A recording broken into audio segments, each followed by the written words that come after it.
Bem-vindos a mais uma conversa. Hoje, olha, vamos explorar um tema central, a família. Queremos perceber melhor as suas bases, os papéis, como evoluiu e, claro, os desafios de hoje, muito pela lente, vá lá, das tradições cristãs. Olá, sim, um tema vasto e fundamental. Exato. E temos material interessante connosco, não é? Artigos sobre avós, pais, filhos. Depois textos mais doutrinários, católicos, bíblicos e até análises sobre temas quentes como o divórcio. Uhum. Uma variedade boa para tentar ter uma visão mais completa. É isso. O nosso objetivo aqui é mesmo tentar desconstruir um pouco isto. Sabe, tirar as ideias-chave das fontes. Perceber as dinâmicas, as tensões. Pronto, vamos a isso. Vamos lá. Então, para começar, várias fontes dizem que a família é a célula básica da sociedade. Quase como algo natural que vem antes do Estado e tudo. Mas vai além disso, certo? Pelo menos na visão religiosa. Sim, sim, sem dúvida. Especialmente na visão cristã, o casamento é visto como a fundação disto tudo, entre um homem e uma mulher, idealmente para sempre, não só para eles, mas também para ter e educar filhos. Uhum. E é um conceito que acho fascinante nas fontes católicas, a igreja doméstica. A ideia de que a família em si é um lugar de fé, um espaço de salvação, até de culto. Não é só social, tem uma dimensão espiritual forte. Que interessante essa ideia de igreja doméstica. E essa ligação família-religião, bem, tem história, não é? Uma fonte lembrava, por exemplo, rituais romanos antigos, tipo a confarreatio. Exato, formas muito solenes de casamento. O mesmo no Brasil, antes de 1890, onde o casamento católico era basicamente o único que valia. Só depois, com os estados laicos, é que o casamento civil se generalizou. A própria definição legal de casamento válido foi mudando. Pois foi, uma evolução histórica clara. E falando das dinâmicas lá dentro, em casa, algumas fontes, baseadas nos ensinamentos cristãos, desenham papéis um bocado tradicionais, digamos. O marido como cabeça. Sim, essa é uma imagem recorrente, comparado a Cristo e à Igreja. O papel de líder, provedor, mas também de amar e respeitar a esposa. E a esposa? A esposa, complementarmente, é vista como a auxiliadora, a gestora do lar, a mãe. Uma fonte até cita Provérbios, dizendo que a mulher sábia edifica a casa. Apoiar o marido, criar um bom ambiente. São essas as ideias. É importante dizer, claro, que são descrições de textos específicos. Claro, claro. E essas ideias têm raízes ainda mais antigas, não é? Como era a família nos tempos da Bíblia, segundo as fontes que vimos. Ah, sim. O Antigo Testamento, uma fonte detalha bem isso. Mostra uma estrutura muito patriarcal. A unidade era a casa do pai, o Bet-Abab, Det-Ab, teja, que fazia parte de um clã maior, a Mispá. O pai tinha uma autoridade enorme, era quase o sacerdote da família. E a linhagem masculina era crucial. Havia poligamia também, inicialmente. e no Novo Testamento. Há mudanças? Há mudanças. A monogamia torna-se a norma. Jesus, ele valida a família, mas parece, de certa forma, elevar o estatuto das mulheres e das crianças.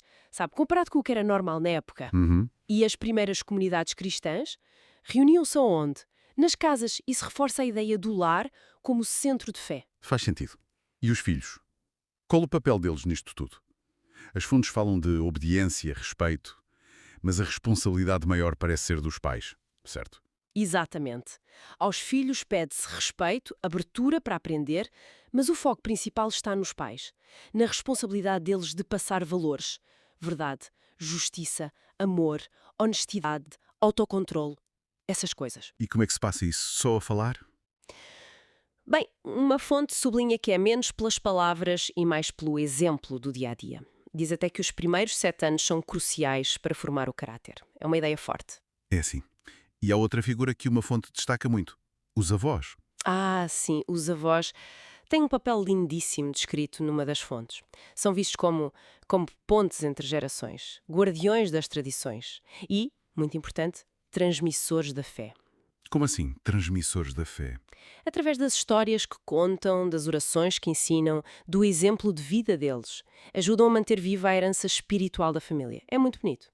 A fonte até dá exemplos da Bíblia, não é? Lloyd, a avó de Timóteo, Noemi. Exatamente. Lloyd, Noemi, exemplos que mostram como essa influência entre gerações é antiga e valorizada. Mostra que não é uma ideia moderna. E como é que eles fazem isso na prática? Olha, a fonte descreve vários tipos. Os avós presentes, os conselheiros, os que rezam pela família, intercessores, e dá até dicas, tipo como adaptar a partilha da fé à idade dos netos, cantar com os pequeninos, ler a Bíblia com os mais velhos. Que interessante. Muito prático. Mas pronto, esta visão da família, muitas vezes idealizada, também enfrenta desafios bem reais. As fontes não escondem isso, pois não? Não de todo. Falam das pressões sociais, das críticas aos modelos mais tradicionais e da realidade dura dos conflitos entre o casal. Uma fonte até fala das expectativas altíssimas que hoje se colocam no casamento. Talvez demasiado altas. Pois. O que nos leva a um ponto. Complicado. O divórcio. E a possibilidade de casar outra vez. E aqui as fontes mostram que nem dentro do cristianismo há uma só voz. Exato. É um dos pontos de maior tensão, talvez. Do lado católico, como uma fonte se explica bem e está no direito canónico, a regra é a indissolubilidade do casamento sacramental. Ou seja, não se pode dissolver. A ideia central é essa. Uma vez válido, só a morte o desfaz. Nenhum poder humano pode. O divórcio civil é visto até como uma praga social. Mas, atenção, e isto é muito importante, há um apelo pastoral muito forte para acolher quem se divorciou. Acolher como? Acompanhar, oferecer meios de salvação dentro da Igreja, mesmo que não possam, por exemplo, comungar em certas situações. Documentos como a Familiares Consórcio falam muito disto. E, claro, rejeita-se adultério, poligamia, união de facto. Ok. Essa é a visão católica. E do lado protestante ou evangélico? As fontes mostram mais variedade aí. Sim, bastante mais diversidade, como outra fonte aponta. Tentando simplificar, há pelo menos 3 linhas. Uma visão mais estrita, que diz que não há base na Bíblia para o divórcio. Ponto. Viola o pacto, os ensinos de Jesus, de Paulo. Certo. Uma segunda visão admite o divórcio, mas só por infidelidade conjugal.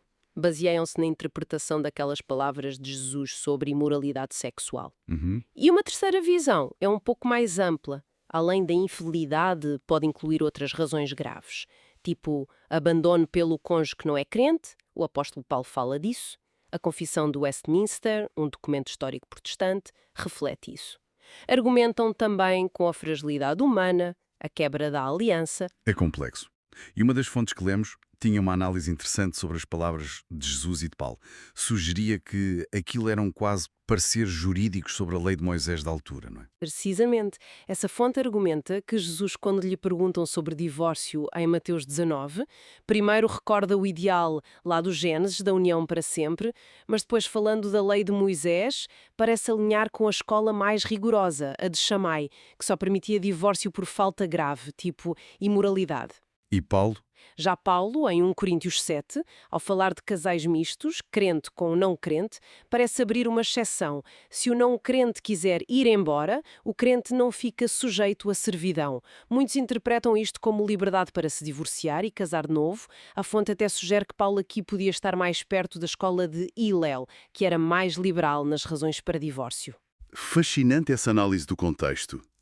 E a conclusão da fonte era que é complicado aplicar diretamente essas discussões, tão ligadas à lei judaica antiga, aos nossos Estados laicos de hoje. Seria um anacronismo jurídico. Exatamente. O que nos liga a outro conceito pastoral-chave, mencionado numa fonte que cita documentos papais recentes, como Amoris Laetitia, mas também mais antigos, como Familiares Consórcio e Veritatis Splendor, é a chamada Lei da Gradualidade. Lei da gradualidade. O que é isso? É tipo facilitar a lei? Não. A distinção é crucial e a fonte insiste nisso. Não é gradualidade da lei, como se a exigência moral diminuísse. O ideal continua lá, bem alto. É gradualidade na pastoral. Ok. Gradualidade na pastoral.